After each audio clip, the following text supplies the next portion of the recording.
स्वामी विवेकानंद भारतीय शास्त्रीय संगीत और पाश्चात्य संगीत के बहुत अच्छे ज्ञाता थे।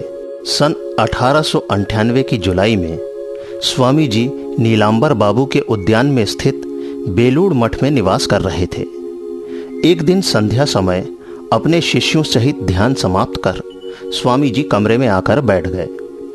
बाहर जोरों की वर्षा हो रही थी और ठंडी हवा चल रही थी। स्वामी जी ने सब दरवाजे बंद कर लिए और तानपुरे पर एक गीत गाया।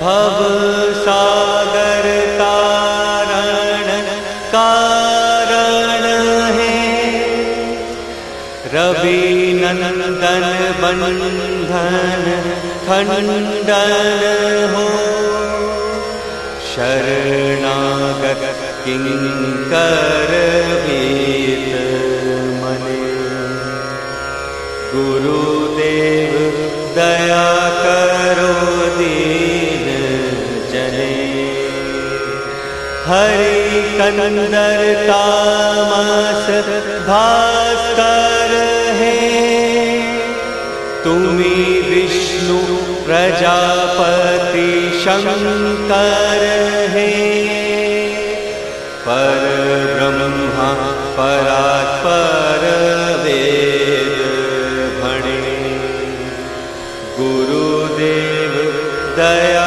करो दीन जने, मन वारण शासन अंकुश है, नर त्राण तरे हरि चाक्षुष है, गुणगान परायण देव गणे, गुरुदेव दया करो दीन जने, कुल कुंडलिनी भूम भंजक है, कुल कुंडलिनी भूम भंजक है, हदि ग्रंथि विदारण कारक है, मम मानस चंचल रात्र दिने, गुरुदेव दया करो दीन जने, विभूषूदन मंगल नायक है, सुख शांति वराभय दायक है, त्रैताप हरे तव नाम गुणे, गुरुदेव दया करो दीन जने, अभिमान प्रभाव विमर्दक है, गतिहीन जने तुमी रक्षक है, चित शंकित वंचित भक्ति धने, गुरुदेव दया करो दीन जने, तब नाम सदा शुभ साधक है, पतिता धम मानव पावक है, महिमा तब गोचर शुद्ध मने, गुरुदेव दया करो दीन जने, जय सद्गुरु ईश्वर प्रापक है, भव रोग विकार विनाशक है, मन जैनो रहे तब श्री चरणी, गुरुदेव दया करो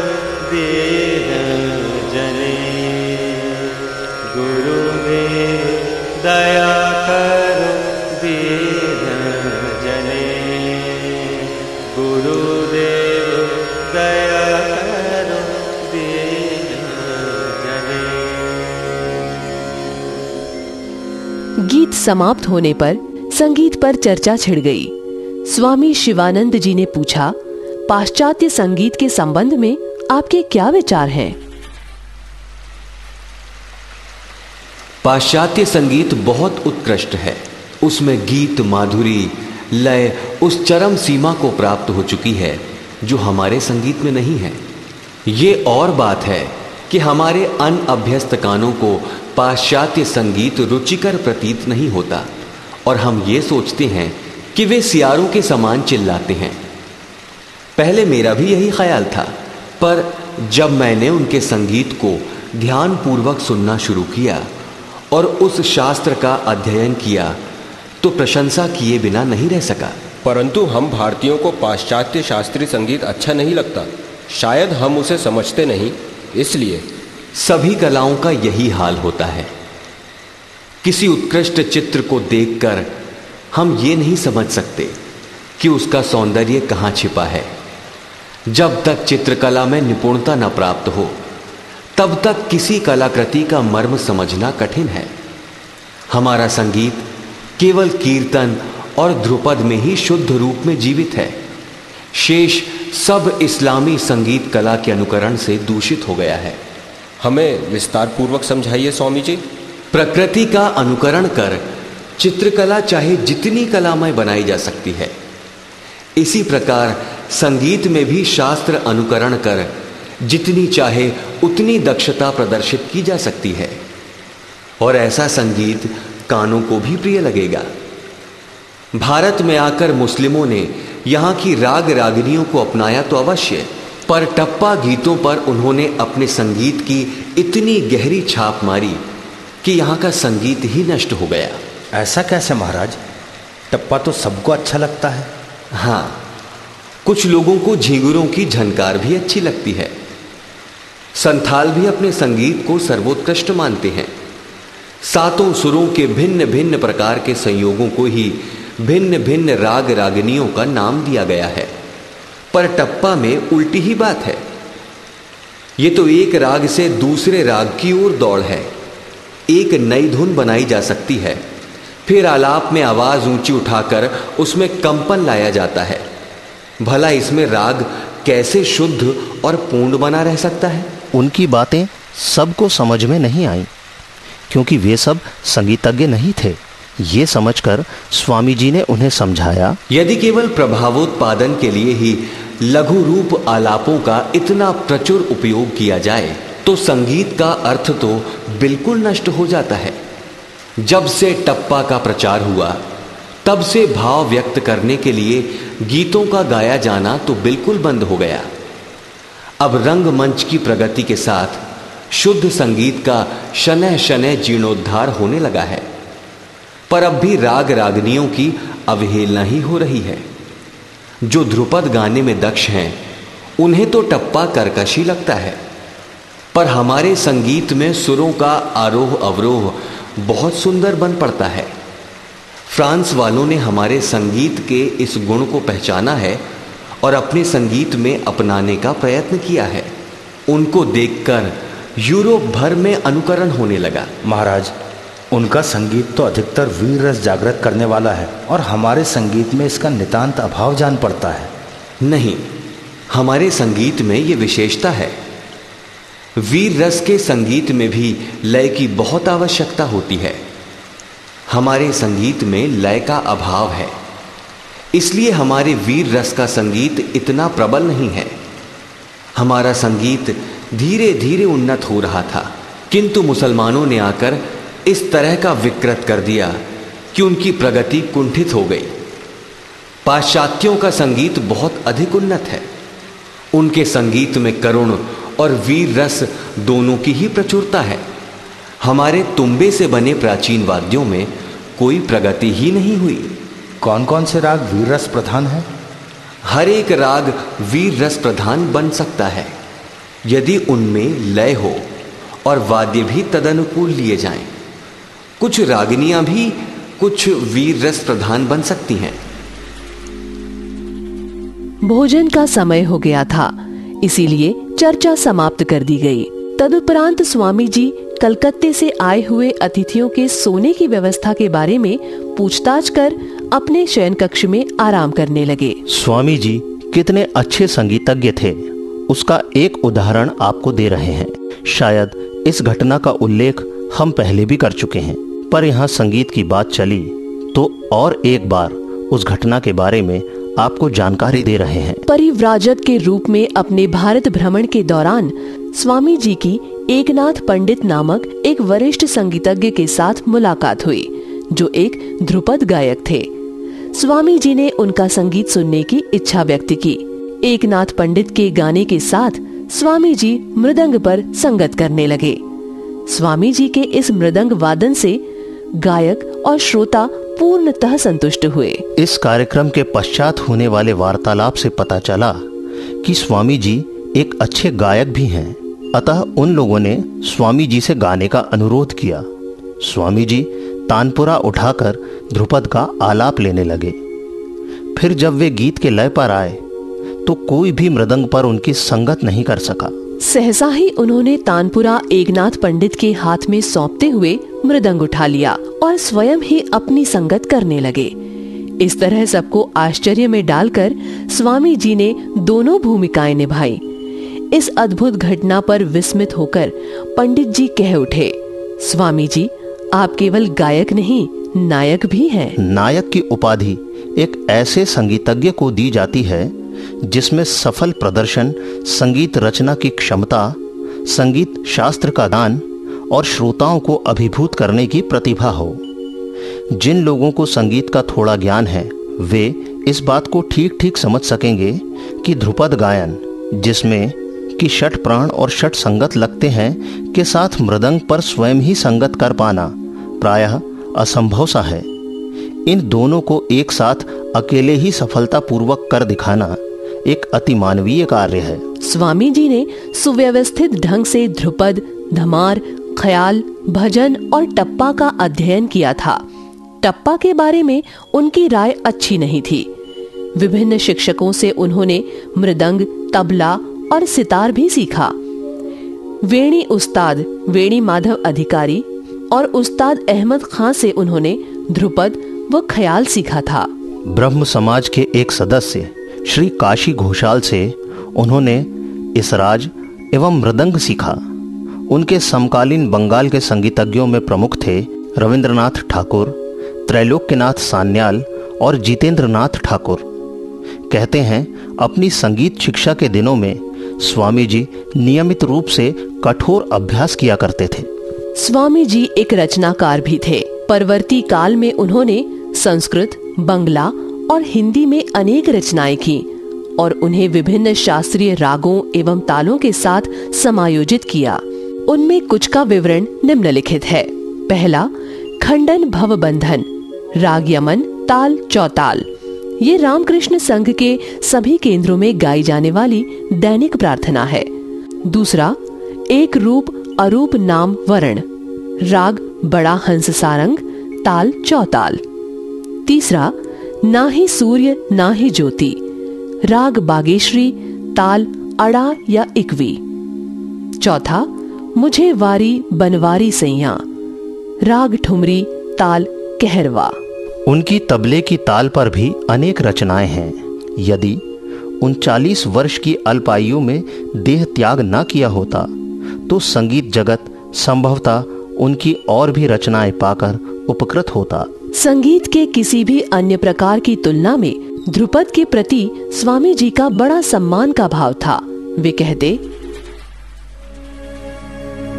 जिन सब गीत वाद्यों से मनुष्य के हृदय के कोमल भाव समूह उद्दीप्त हो जाते हैं, उन सब को अब थोड़े दिन के लिए बंद रखना होगा। ख्याल टप्पा बंद करके ध्रुपद का गाना सुनने का अभ्यास लोगों को कराना होगा। वैदिक छंदों के उच्चारणों से देश में प्राण संचार कर देना होगा।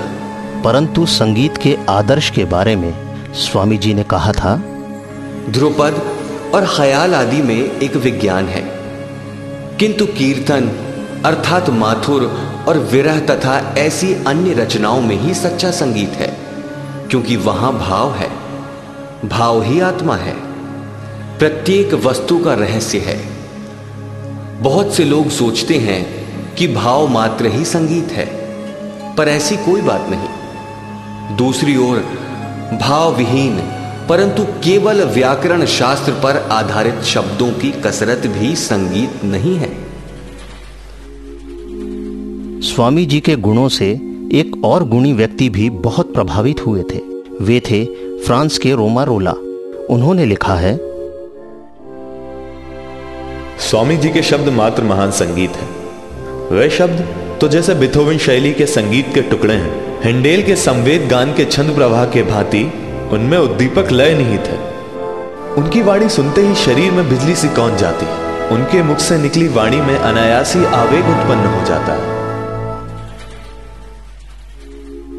स्वामी जी का मत था कि सिर्फ शुद्ध ताल और स्वर के साथ गाना गाने को यथार्थ संगीत नहीं कहा जा सकता।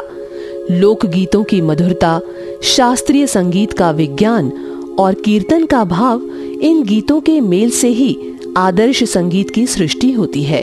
उन्होंने कहा था, युगों पूर्व भारत में संगीत को पूर्ण सप्त स्वरों तक विकसित किया गया था। यहां तक कि अर्ध एवं चतुर्थांश स्वर तक भी विकसित हुए थे। भारत ने संगीत में और नाटक तथा स्थापत्य कला में भी नेतृत्व किया। अब जो कुछ हो रहा है वो तो सिर्फ नकल है। टप्पा के बारे में उन्होंने कहा था, जो ध्रुपद गाने में दक्ष हैं उन्हें तो टप्पा कर्कश ही लगता है। टप्पा को नाक से गाते हुए बिजली के समान एक सुर से दूसरे सुर में दौड़ना कोई उत्कृष्ट संगीत नहीं हो सकता। क्या तुम्हारी समझ में यह नहीं आ रहा है कि जब एक स्वर के पीछे दूसरा स्वर इतनी द्रुत गति से, तेजी से आता है तो केवल संगीत की सुषमा ही नष्ट नहीं होती, वरन एक प्रकार का बेसुरापन पैदा हो जाता है। पाश्चात्य संगीत में गहराई तक बैठने के बाद स्वामी जी ने उसके बारे में उच्च धारणा बना ली थी। उन्होंने कहा, जब मैंने पाश्चात्य संगीत को ध्यान पूर्वक सुनना शुरू किया और उस शास्त्र का अध्ययन किया तो प्रशंसा किए बिना नहीं रह सका। सभी कलाओं का यही हाल है। उन्होंने आगे और भी कहा, हमारे संगीत में आरोह अवरोह बहुत सुंदर बन पड़ता है। उसी का अनुसरण आज सारा विश्व कर रहा है। स्वामी जी सिर्फ सिद्ध संगीतज्ञ ही नहीं, बहुत अच्छे कवि भी थे। उनका काव्य जीवन और दर्शन का सत्य है। विवेकानंद के काव्य को विषय और शैली की दृष्टि से दो भागों में रखा जा सकता है। प्रथम वर्ग की कविताओं में सत्य की अभिव्यक्ति के लिए प्रत्यक्ष शैली ली गई है। इसमें कवि विवेकानंद का वो रहस्यवादी रूप प्रकट है जो मात्र रहस्य में ही विराम नहीं पाता, बल्कि उसकी पूर्णाभिव्यक्ति की चेतना से भी भरा है। उनकी कविताएं रहस्यमय सत्य की नहीं, सत्य की रहस्यात्मकता की अभिव्यक्ति हैं। हम इस वर्ग में कवि की समाधि, सखा के प्रति, गाता हूँ गीत मैं तुम्हें ही सुनाने को, नाचे उस पर श्यामा, काली माता और सन्यासी का गीत आदि कविताओं को रख सकते हैं।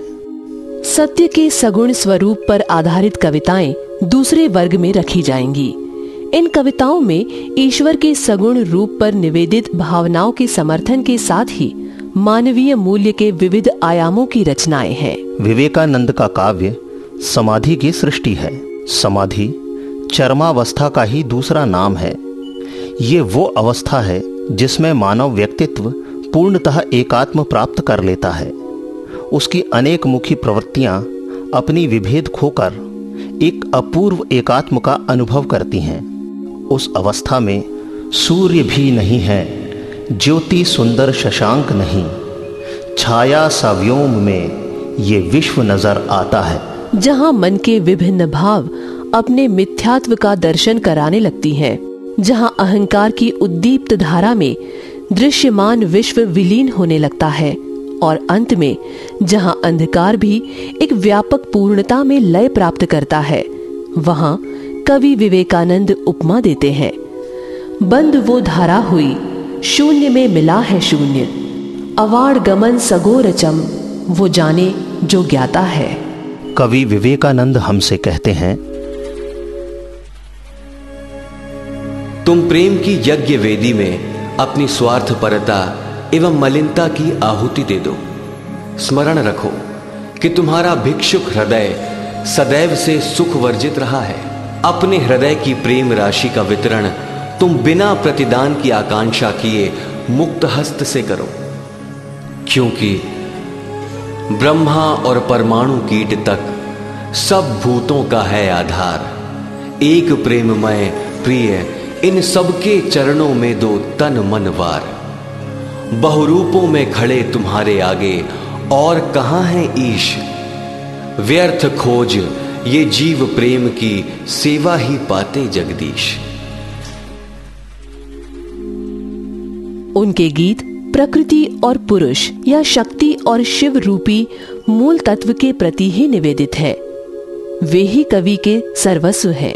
कवि ने अपनी आंतरिक घनिष्ठता का वर्णन इन भावनाओं में किया है। मात्र तुम ही हो मेरे, तुम ही प्राण बंधु हो। होता है आभास कि तुम मैं और मैं तुम हूँ। तुम वाणी हो, तुम ही कंठ में बसे हुए हो। वीणापति शारदा तुम ही, मैं माध्यम हूँ। है प्रवाह उद्याम वेगमय और चिरंतन, बह बह जाते थाह न पाते हैं मानवगण। ध्वनि गांभीर्य तुम्हारा सदृश जलधि का गर्जन, शेखर चंद्र तुम्हारी वाणी के आवर्तन। विवेकानंद लोगों से काली माता की भयंकारी रूप को संतान भाव से पूजने का आग्रह करते। वे कहते हैं, हे सत्य स्वरूपा मां, तू ही इस ब्रह्मांड का सत्याधार है। लोग तुझसे प्रेम का ढोंग करते हैं, पर तेरी मूर्ति का साक्षात्कार करने का साहस उनमें कहां। मां, तेरा दिगंबरा रूप देखकर तो संसारी लोगों के प्राण सूखे पत्ते की तरह कांपने लगते हैं, और वे तुझे असुर विजयिनी, दयामयी इत्यादि गुणों से युक्त कर अपने विक्षुब्ध मन के भय को शांत करने का प्रयास करते हैं। हम विवेकानंद को राग का कवि नहीं कह सकते, बुद्धि का कवि भी नहीं कह सकते। इसी प्रकार हम ये भी नहीं कह सकते कि विवेकानंद की कविता रागमय नहीं है, बुद्धिमय नहीं है। हमें उनकी प्रत्येक पंक्ति से एक अपूर्व अनुभूति होती है, ऐसी अनुभूति जो एक साथ राग और बुद्धि दोनों को अभिभूत कर देती है। हृदय और मेधा दोनों को एक साथ चमत्कृत करती है। राग और बुद्धि प्रकृत काव्य का मूलभूत समन्वय गुण है, और विवेकानंद का काव्य आदि से अंत तक इस समन्वय की ही अभिव्यक्ति है। भव सागर तारण कारण है, रवि नंदन बंधन खंडन हो। शरणागत किंकर भीत मने, गुरुदेव दया करो दीन जने। हरि कंदर तामस भास्कर है, तुम्ही विष्णु प्रजापति शंकर है।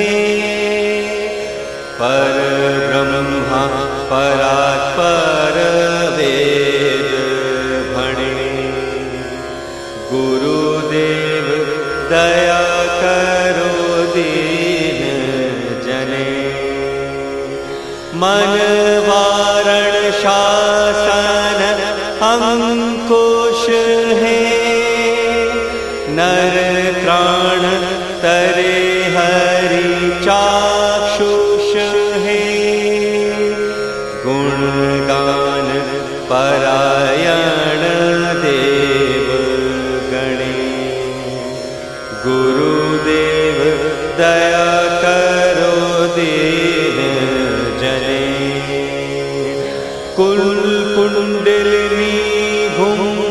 भंजक है, कुल कुंडलिनी घुम भंजक है, हदि ग्रंथि वेदारण कारक है, मम मानस चंचल रात्र दिने, गुरुदेव दया करो दीन जने, रिपुसूदन मंगल नायक है, सुख शांति।